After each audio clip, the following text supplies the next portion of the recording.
Me llamo Elena Salazar. Tengo 63 años y nunca he sido muy fan de los cumpleaños. Siempre me han parecido un recordatorio silencioso de que el tiempo pasa volando, llevándose consigo cosas que alguna vez atesoré la risa de mi esposo, el crujido de las escaleras de la entrada, un hogar lleno de calidez, pero este año me prometí disfrutarlo. Una cena sencilla, mi hijo Adrián, su esposa Valeria y unos pocos amigos cercanos. Nada ostentoso, solo buena comida, unas velas y tal vez un brindis que pudiera hacer sin que me temblara la voz. Estaba en la cocina de mi departamento en Puerto Vallarta, el mismo donde creció Adrián, removiendo una cazuela de pozole que he perfeccionado con los años. El aroma de chiles tostados y carne de cerdo llenaba el aire, mezclándose con la brisa salada que entraba por las ventanas abiertas. Ajusté el mantel una última vez y encendí una vela en el centro de la mesa, viendo cómo la llama parpadeaba, como si respirara conmigo. Cuando sonó el timbre, me alisé la blusa y abrí la puerta. La sonrisa de Adrián era perfecta, casi ensayada, y la de Valeria, brillante y pulida, de esas que exigen atención antes de que se diga una sola palabra. Traían botellas de vino, una bolsa de regalo, y ese aire sutil de que el mundo debería girar según sus planes. Intercambiamos saludos, con risas que rebotaban entre ellos, pero por debajo sentí ese tirón familiar de inquietud. Nos sentamos a la mesa y noté cómo Valeria ajustó el centro de mesa que a su gusto, mientras la mano de Adrián se posó en la silla que siempre he considerado mía. Tomé un sorbo de vino lentamente, dejando que el calor se asentara, recordando cumpleaños pasados. Mi esposo, que se fue hace 3 años, siempre hacía que estos momentos se sintieran como hogar. La luz de la vela se reflejaba en las copas, atrapándose en los ojos de Adrián, un poco demasiado agudos, un poco demasiado calculadores. Sonreí, recordándome en silencio estar presente. No tenía idea de cuán rápido se rompería esa calma. Adrián levantó su copa, el tintineo resonando más fuerte de lo normal contra la tenue luz de las velas. «¿Pueden prestarme atención un momento?», dijo, con una voz suave y practicada. Todos los ojos se volvieron hacia él, el murmullo de la conversación deteniéndose como una ola contra un acantilado. Contuve el aliento, sin saber qué espectáculo estaba a punto de desplegarse. Valeria se inclinó hacia adelante, sus manos perfectamente cuidadas, descansando delicadamente sobre la mesa. «Mamá, tenemos algo que mostrarte», dijo, con una voz alegre, casi cantarina. De la bolsa de regalo sacó un pequeño mameluco rosa, bordado con las palabras «La mejor abuelita del mundo». Sonrió, con los ojos bien abiertos, esperando la sonrisa que asumía que le daría. La sonrisa de Adrián se ensanchó, un poco demasiado afilada, como si estuviera ensayada. «Pensamos que era hora de empezar a planear el cuarto del bebé», dijo, asintiendo hacia Valeria. «¿Verdad?» Mamá parpadeé. Mi mente se trabó, atrapada entre la dulzura del gesto y las palabras que siguieron. «Sobre todo porque pronto tendremos más espacio», añadió Adrián, sus ojos buscando mi aprobación. La habitación pareció inclinarse. «¿Más espacio?» Mi pulso se aceleró, y lentamente, como una sombra arrastrándose por el suelo, entendí lo que insinuaba. Valeria se acercó más, su voz melosa e insistente. «Estamos tan agradecidos de que hayas aceptado». «Elena, esto significa todo para nosotros». Me quedé helada. Mi tenedor quedó suspendido en el aire, el pozole que había preparado con tanto cariño, enfriándose en el plato frente a mí. Los invitados intercambiaron miradas incómodas, sintiendo la tensión que apenas me atrevía a reconocer. Quise hablar, protestar, aclarar ese malentendido imposible. Pero mi voz se atoró en la garganta, mi pecho se apretó.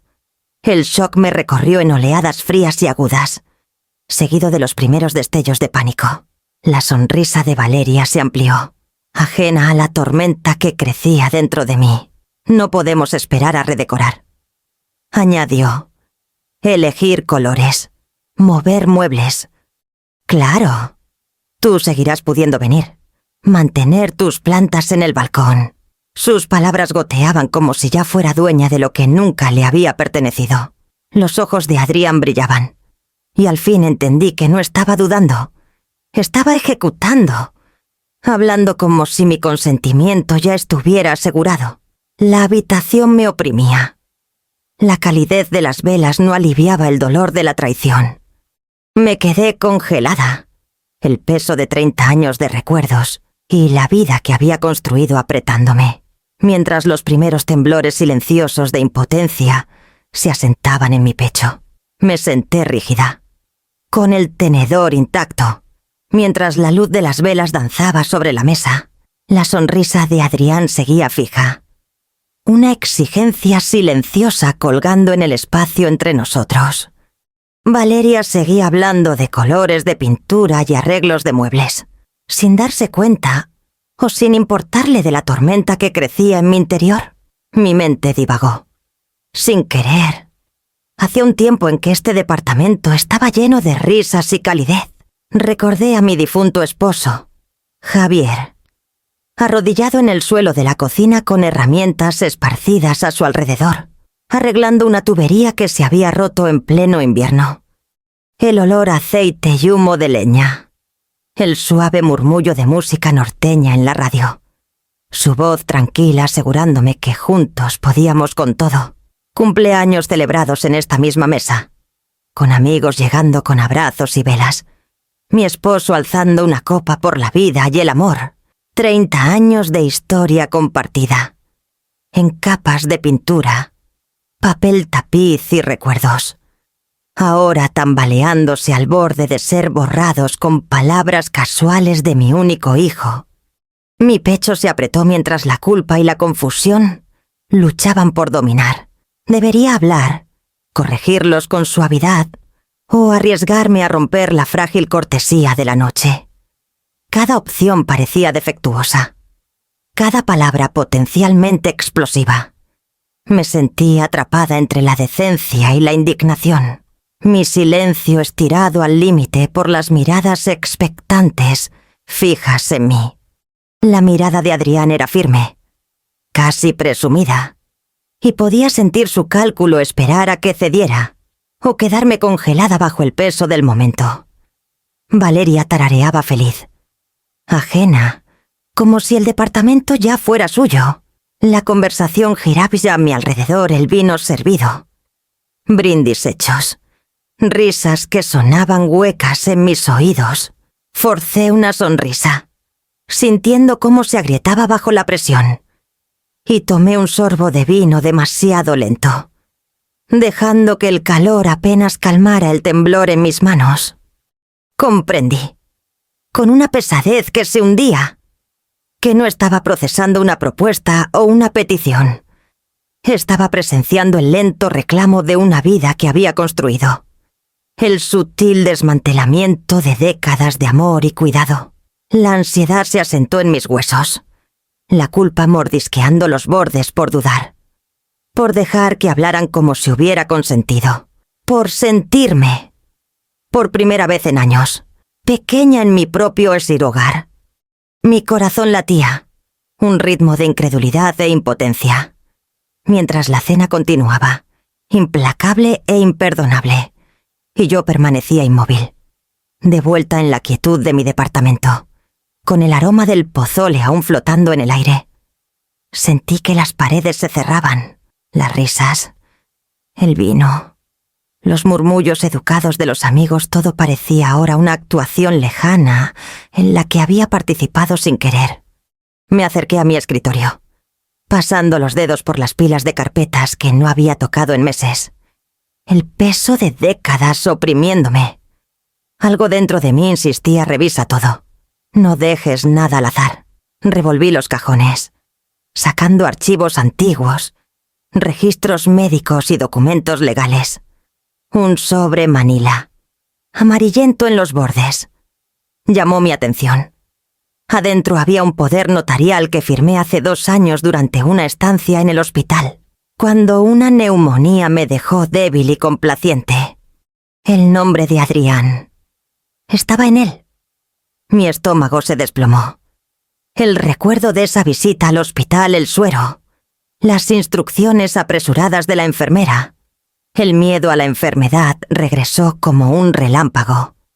Había firmado sin leer, confiando en que unos formularios rutinarios no tendrían consecuencias más allá de ese momento. Ahora, las consecuencias eran claras como el cristal. Si alguien cuestionaba mi capacidad, si Adrián o Valeria invocaban ese documento, él podría tener autoridad legal sobre mis finanzas, mi propiedad, incluso mis decisiones. Como si mi consentimiento ya estuviera otorgado. Mi pulso se aceleró. El departamento, mis recuerdos, mi autonomía, todo lo que había luchado por proteger, estaba de repente vulnerable de maneras que nunca imaginé. Tomé mi teléfono y marqué a mi abogada. Clara, aunque el reloj ya marcaba pasada la medianoche. Su voz tranquila y profesional al otro lado de la línea ofreció una fina capa de alivio. «Elena, esto es serio», dijo. «Si no lo has revocado. Sigue siendo válido. Necesitamos actuar rápido para evitar cualquier mal uso. Reúne toda la documentación, registra todas las interacciones. Y no firmes ni aceptes nada sin consultarme». Me hundí en mi silla, con los dedos temblando sobre los papeles. La noche se alargó, silenciosa, rota solo por mis pensamientos acelerados. El miedo me rodeaba, pero debajo de él, una chispa de determinación se encendió. Me habían tomado desprevenida una vez, pero no volvería a ser impotente. Mi hogar, mi vida, mis decisiones eran míos, y encontraría la manera de protegerlos. A la mañana siguiente, hice la llamada que había estado temiendo. Sofía, una agente inmobiliaria jubilada y una de las pocas personas en las que confiaba ciegamente, respondió con su calidez habitual. Le expliqué la situación brevemente, sin omitir nada el anuncio en la cena. El mameluco, la sonrisa demasiado perfecta de Adrián. Valeria ya hablando de redecorar. Sofía escuchó sin interrumpir, su silencio casi reconfortante. «Lo manejaremos en silencio», dijo al fin. «Sin anuncios en línea, sin exposición pública, solo compradores serios por recomendación. Tú te mantendrás un paso adelante». Colgué y sentí el primer destello de control en días. El departamento había sido un santuario, pero también se había convertido en una posible carga. Abrí mi diario y comencé a registrar minuciosamente cada interacción con Adrián y Valeria, mensajes, correos, comentarios fugaces, incluso las sonrisas casuales que ahora se sentían cargadas de expectativas.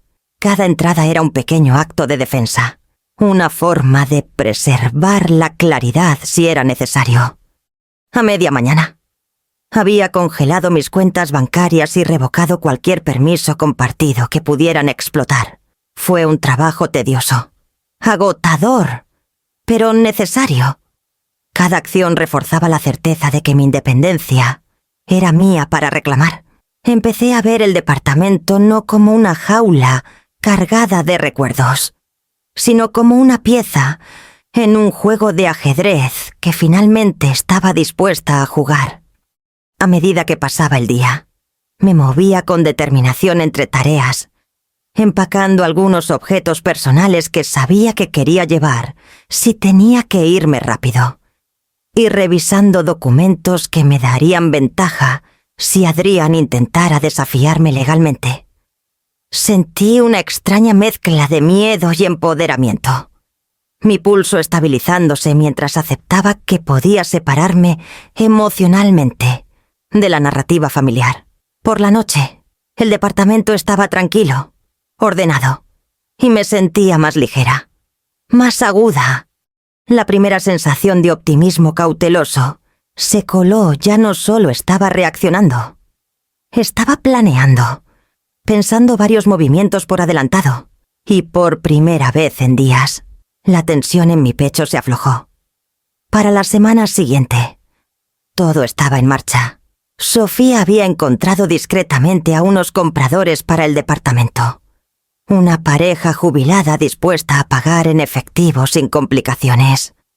Me reuní con ellos brevemente, firmando los papeles finales con una voz firme y las manos sorprendentemente tranquilas. La transferencia se organizó, los fondos asegurados. Y al fin, el departamento que alguna vez sintió como hogar ya no estaba atado a mi vida de la manera en que Adrián y Valeria creían. Luego, me concentré en la cabaña, ubicada a unos kilómetros por la costa. Era pequeña, 2 recámaras, pintura descascarada, un porche desgastado pero privada, escondida detrás de dunas y rodeada de pinos. La había elegido precisamente por su aislamiento, sin vecinos que chismorrearan, sin ojos curiosos que vigilaran mis movimientos. La idea de dejar Puerto Vallarta propiamente dicho trajo un toque de nostalgia, pero también una emoción de liberación que no había sentido en años. Empacar fue deliberado y metódico. Envolví reliquias frágiles en papel periódico. Empaqué cuidadosamente álbumes de fotos de hitos familiares y guardé cartas de amigos y de mi difunto esposo en un maletín de cuero que podía llevar con facilidad. Cada objeto sentía como un testimonio de mi vida, preservado y llevado adelante, mientras el departamento, una vez rebosante de recuerdos, estaba listo para existir ahora en las manos de alguien más. La mañana que me fui, la brisa costera trajo un toque salado a través de las ventanas de la cabaña. Y respiré profundamente, la tensión en mi pecho aliviándose por primera vez. El alivio se mezcló con la anticipación, una frágil esperanza de que mi plan resistiría y que Adrián y Valeria no se darían cuenta hasta que fuera demasiado tarde. Me detuve en el porche, mirando el horizonte azul infinito, sintiendo tanto el peso de lo que había dejado atrás como la emoción de lo que tenía por delante. No pasó mucho tiempo para que llegara la primera prueba. Valeria apareció en la cabaña sin avisar una mañana, con una bolsa de regalo blanca en la mano y su teléfono en alto, filmando como si documentara una escena para que el mundo la viera. «Solo pensé en pasar a saludar», dijo, con una voz dulzona. «No puedo esperar a ver cómo te gusta el lugar». Recorrió la pequeña sala, narrando todo con un entusiasmo exagerado, señalando la pintura descascarada e imaginando dónde podría ir la cuna. Ajena a cómo sus palabras se sentían como una invasión. Mientras tanto, los mensajes de Adrián comenzaron a acumularse. Textos exigiendo explicaciones, correos cuestionando mis decisiones, e incluso amenazas veladas sugiriendo que podría usar procedimientos de tutela para desafiar mi autonomía. Cada notificación en mi teléfono enviaba una onda de tensión a mi pecho, pero no respondí. Dejé que las notificaciones se apilaran, sin leer, mientras documentaba cada palabra, cada video, cada sonrisa forzada. Me moví por la cabaña con una compostura cuidadosa, manteniendo un tono neutral cuando Valeria hablaba, respondiendo solo lo necesario.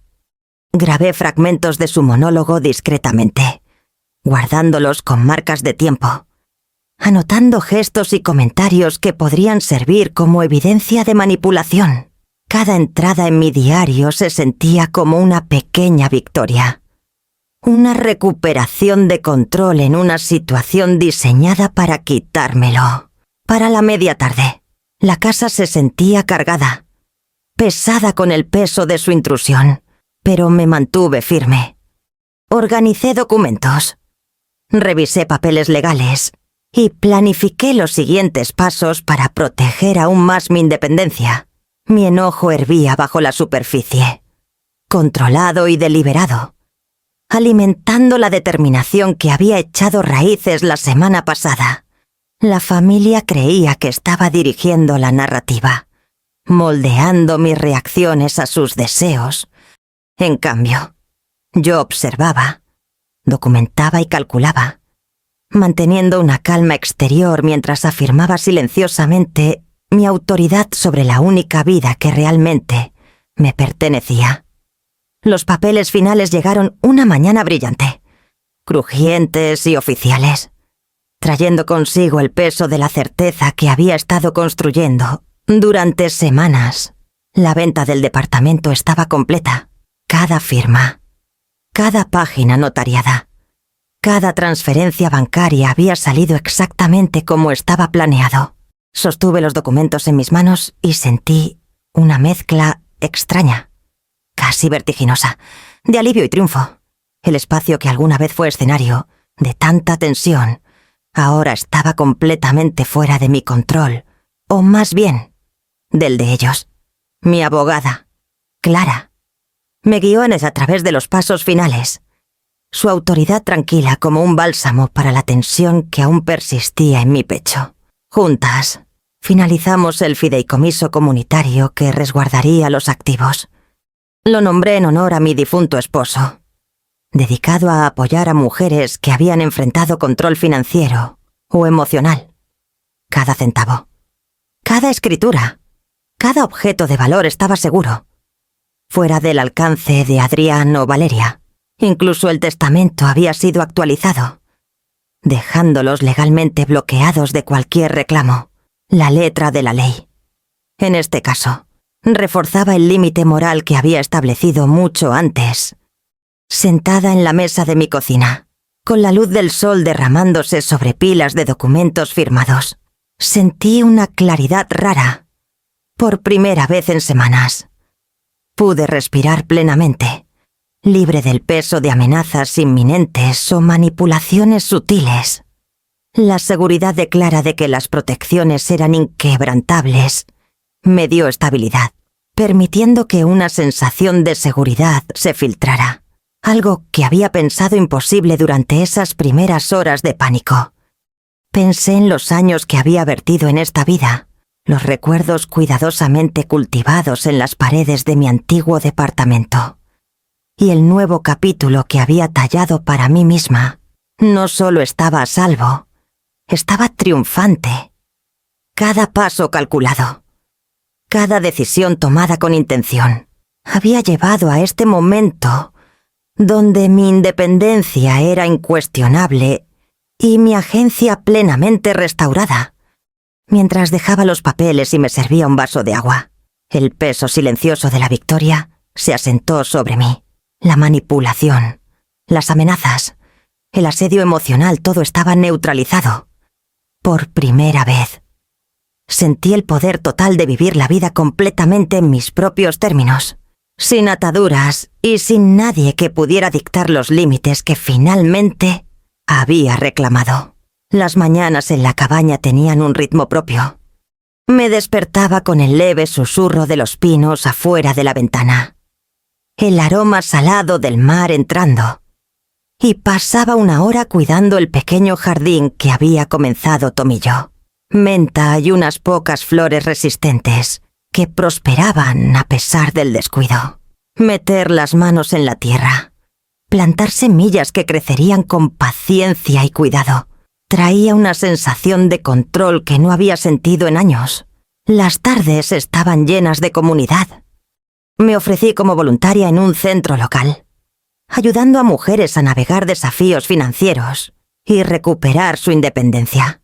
Y conocí a vecinos curiosos, amables y completamente libres de expectativas. Me uní a un pequeño club de lectura en la biblioteca y reí con facilidad por primera vez en semanas, descubriendo amistades que no estaban atadas a obligaciones o historias, sino a una conexión genuina. Cada interacción, cada pequeño acto de dar, reforzaba una vida que podía moldear completamente según mis términos. Las noches eran tranquilas, reflexivas. Me sentaba en el porche con una taza de té, observando cómo el horizonte brillaba mientras el sol se hundía detrás del agua, y navegaba ocasionalmente por actualizaciones familiares desde una distancia segura. Las publicaciones de Adrián y Valeria. Antes pinchazos agudos de ansiedad. Ahora tenían poco poder sobre mí. Sus vidas seguían adelante. Y la mía también, pero con una base más estable y pacífica. Me encontré estableciendo rutinas que había ignorado durante décadas, cocinar desde cero otra vez, leer hasta el atardecer, cuidar el jardín al crepúsculo. La cabaña se convirtió en más que un refugio. Se convirtió en un hogar que controlaba completamente. Un espacio donde los recuerdos podían ser solo míos, sin mancharse por las demandas o manipulaciones de otros. Con cada día que pasaba, la tensión en mi pecho se aliviaba, reemplazada por una calma que no había sabido que anhelaba. Estaba reclamando tiempo, espacio y a mí misma. Y por primera vez en años, la satisfacción se sentía tanto posible como permanente. Observé el amanecer desde el porche de la cabaña, el horizonte derramando oro sobre el agua, y sentí un peso levantarse que no había notado que cargaba. Los intentos de Adrián y Valeria por torcer la narrativa, por reclamar autoridad sobre mi vida y mi hogar, se habían desmoronado silenciosa, legal e irreversiblemente. Sus mensajes, sus videos, sus amenazas, todo impotente ahora contra la estructura que había construido, tanto emocional como legalmente. Adentro, la cabaña vibraba con una paz suave. Mis pertenencias, mis recuerdos y mis rutinas permanecían intactos, intocados por la pretensión de nadie más. Preparé café, atendiendo los pequeños rituales que había establecido jardinería. Escribir en el diario. Leer junto a la ventana, y cada acto reforzaba la vida que había reclamado. El aire olía a sal y pino. Un recordatorio tangible de que este espacio, este ritmo, me pertenecía solo a mí. Me permití una pequeña sonrisa satisfecha, reconociendo el sutil triunfo del silencio y la estrategia cuidadosa sobre la confrontación. La independencia, una vez amenazada, había sido restaurada. Ya no estaba sujeta a los caprichos de aquellos que creían que mi vida y mi propiedad eran suyos para mandar. La cabaña, el horizonte, el pulso constante de mis propias elecciones, todos símbolos de un autorrespeto que había luchado por proteger y ahora poseía completamente. Por primera vez en años, me sentí completamente presente en mi propia historia, libre de miedo, obligación o intrusión. La vida que había reclamado en silencio era segura, completa e inequívocamente mía.